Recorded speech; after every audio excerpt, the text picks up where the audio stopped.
Hey guys, and welcome back to my channel. So today we are going to talk about American Horror Story, New York City, season 11, episodes 7 and 8. Okay, now episode 7 is called The Sentinel, and I think episode 8 is called Fire Island. I'll have to get back to you on that. I was scribbling down some notes, but I'll make my correction in the title. Okay, all right. So, so I want to ask you guys, didn't it seem like these two episodes were kind of short? I was watching episode 7. I'm like, why did it go off already? To me, it just seemed like it was kind of short, both episodes. But I'm still happy with how everything is turning out. Now, Gino and Patrick meet up. This is episode 7, The Sentinel. They meet up and they are going after Whiteley. Okay, so they go into his lair, his dungeon, where he do all his, you know, his mess. Okay, and I would have thought that by Patrick being a police officer, he would be more cautious and look around, because there was no way that Whiteley got the okie doke on both of them. Like, he caught them from behind, and because they were so fixed, their eyes were fixed on that Frankenstein piece, the Sentinel, that was, their eyes was fixed on that. So he caught them both from behind.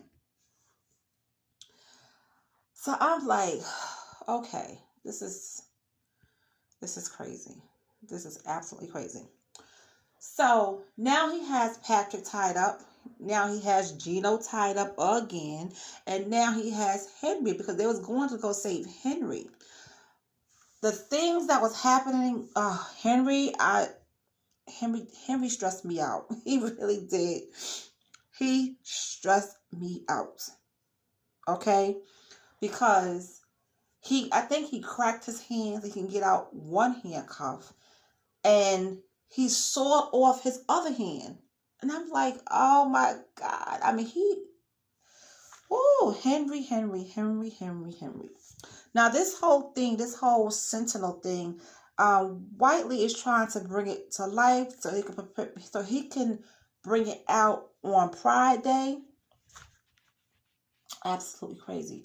So when Whiteley, no, not when Whiteley, when Henry gets free and he frees Gino, and of course, he freed Patrick, he shot him. Because right now, I'm already sick of Whiteley. I'm sick of him. He needs to go. And he did go, thanks to the hands of Patrick. So Patrick did, do his thing.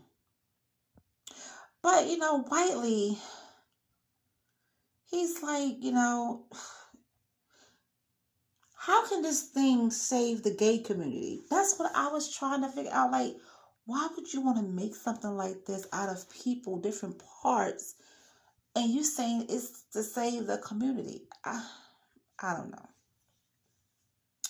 So, now that Patrick is out at the department, so he goes in, and because they did put on a new front paper, gay hero cop saves the day and stuff like that. And he goes into the office and pink paint is all over his desk. And I'm like, see, this is ridiculous. All because he told the truth. It is the truth. The police at that time didn't care nothing about the gay community. They barely did anything. So because he spoke the truth and he put it in the paper, they were upset about that. So he turned his gun. And so he said he is no longer a detective. So I'm like, good for you. Okay, Patrick, we see you. We see you. So now the Mai Tai killer is gone. All right. So now that Patrick is walking out, he meets Adam downstairs so he can identify his friend Sully. So he accompanies Adam when he goes to see whether any part of the killer, Sentinel, belongs to his friend Sully. And unable to find any bit of him in that whole corpse thingy makes Adam certain that there must be more than one killer out there. And he's absolutely right, because I don't think, well, yeah, he is absolutely right. There is another killer out there. It's the guy with the leather on. Now, his concern, which make a lot of sense, given the cops just found 7 bodies from Whiteley's house, okay, the butcher's house, and however dismissed by Gino, who clearly needs a break. So he goes to Gino and it's like, there's another killer out there. So Gino was like, let it go. We got the Mai Tai killer, and invites him to Fire Island. Let's come with us to Fire Island. We need a break. We need to unwind. We need the stress. We need to get rid of the stress. We need a break. We need some time. So, and let me tell you something about Fire Island, okay? I've heard some stories back in the day about Fire Island. Oh, yes. I've heard some stories, honey, that make you twinkle your toes and scratch your head and clutch your pearls, because I heard some stuff about Fire Island back in the day. I sure did. So, Adam is still upset because, of Sully, but there's no comforting news from Adam, because now with Hannah is telling him that the disease of the community that even she now has, is lowering their immunity and their platelet count.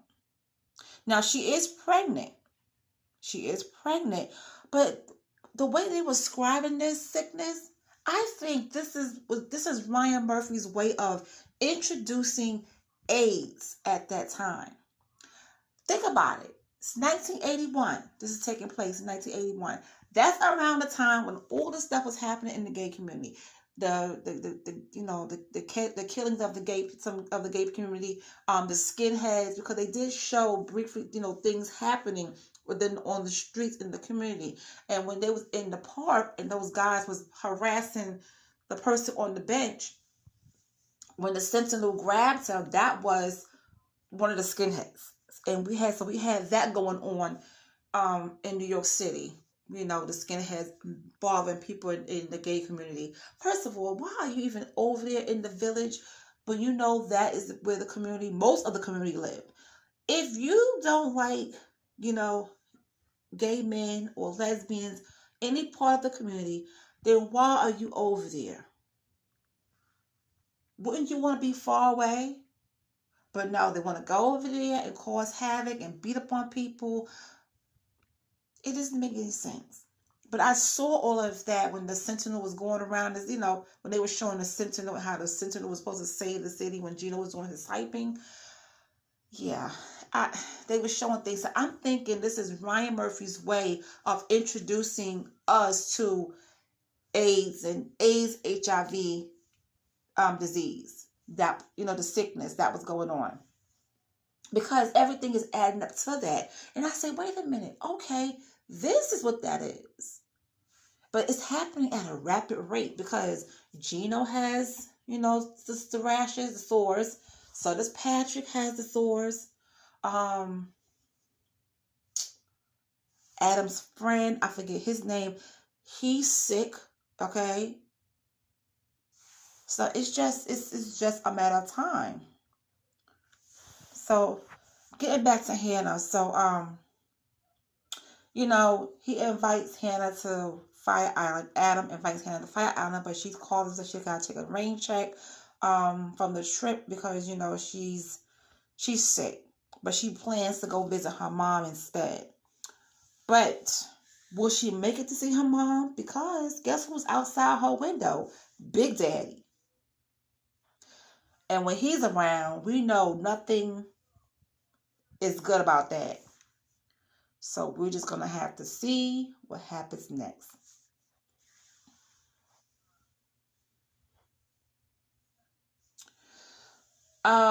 So, Gino's editorial cover for the Natives Pride Month is of frustration, of a frustration and passionate urge, calling out to his people that should clutch their anger and fight back.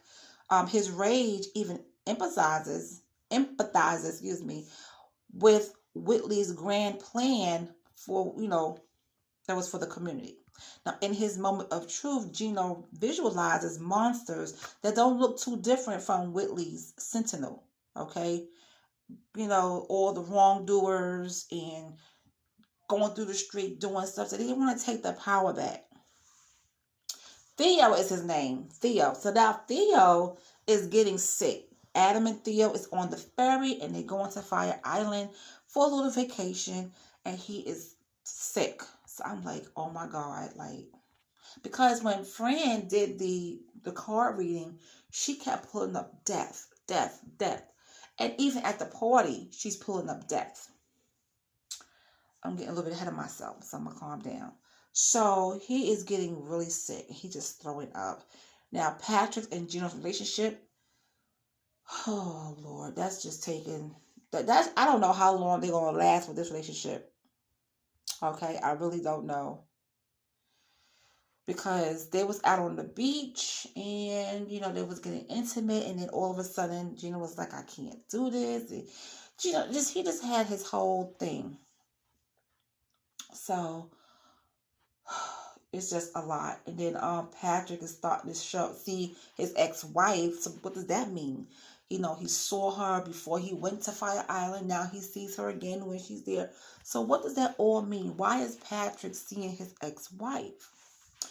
So Patrick and Gino, they end in a fight. And guess what? Gino walks away. He goes for a walk. Now, while Gino's walking down on the beach, guess who comes skipping over? Good old Henry, okay?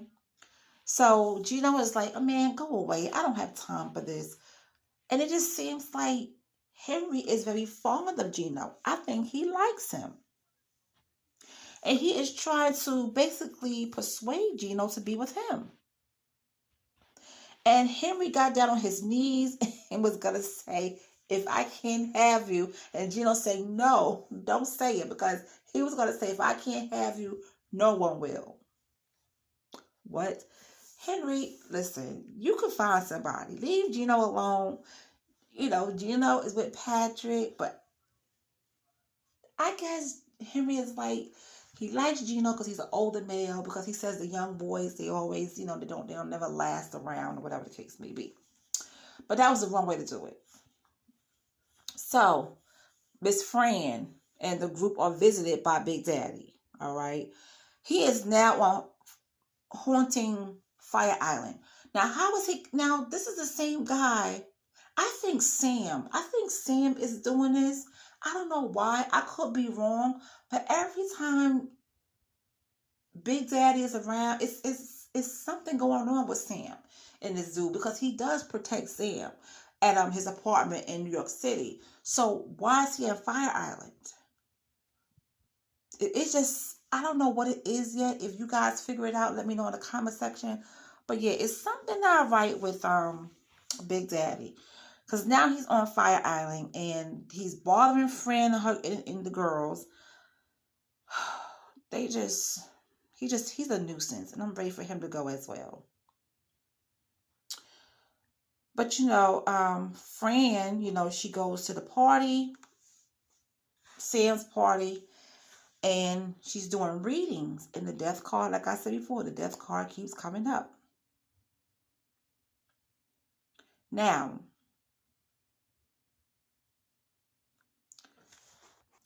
back at the house, Big Daddy attacks Gino and Adam, both.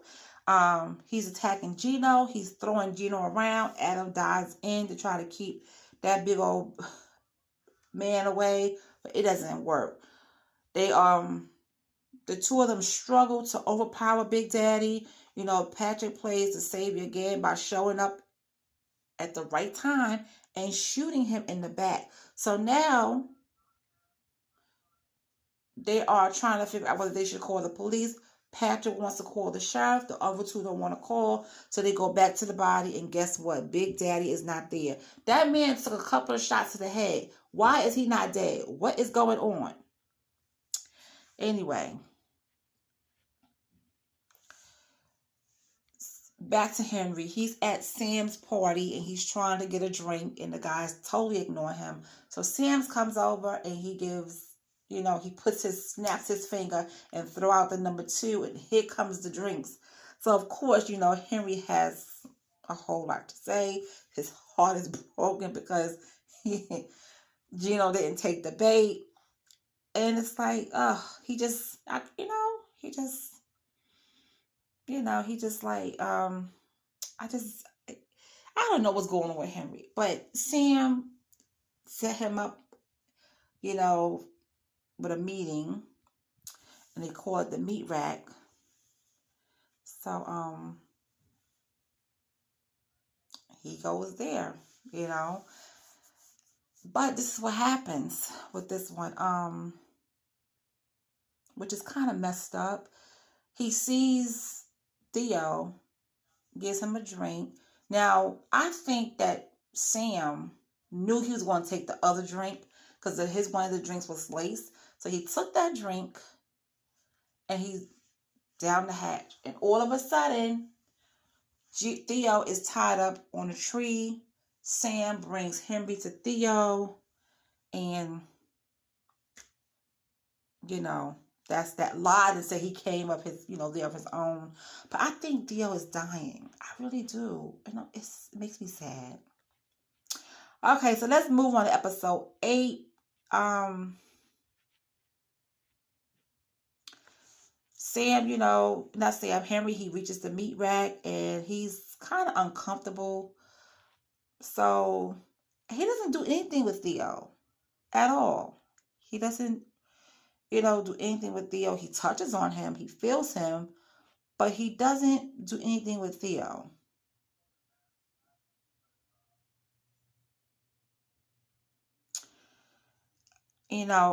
Because he tried to undress himself and he couldn't do it because he has one hand. Now, and the reason why he didn't do anything with Theo, because guess who was standing there? Big Daddy. Big Daddy was standing there. So Henry was like, I'm up out of Dodge. Let me get up out of here because I'm not trying to get caught up with this dude. So, yeah. And so Theo is all drugged up, and through his eyes, he see a herd of, antlered men coming his way. And he recognizes the men that appear like angels to him. And these are the men that he had photographed. Now, as the dear men carry him away, one of them confronts him. He will be remembered. Now,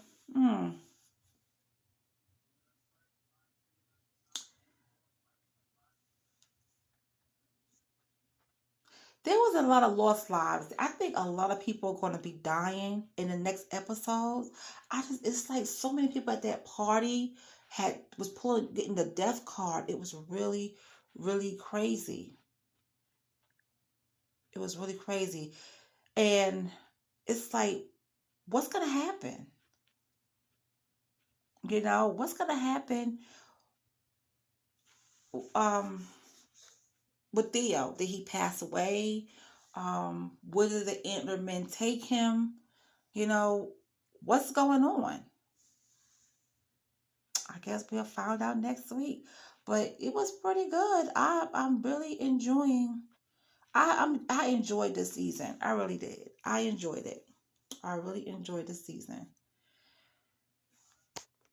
Now, before I get out of here, I have a question. Do you think Big Daddy is human? He looks human to us. Okay? He looks human, but is he really human? Because he took a couple of shots to the back of the head. Why isn't he dead? Why did he show up with Theo and Henry was at? You get what I'm saying? So, yeah. I'm excited. I can't wait for this week, for the last 2 episodes. I really can't wait. It's been a ride, but it's been a wonderful ride, and I am so proud of Ryan Murphy because he did really good with this series. He did really good. Well, I took up enough of your time, guys. I was trying to get everything in there from 7 and 8. Forgive me if I left anything out. But you guys, let me know in the comment section how you liking this episodes, and I will talk to you later. Bye.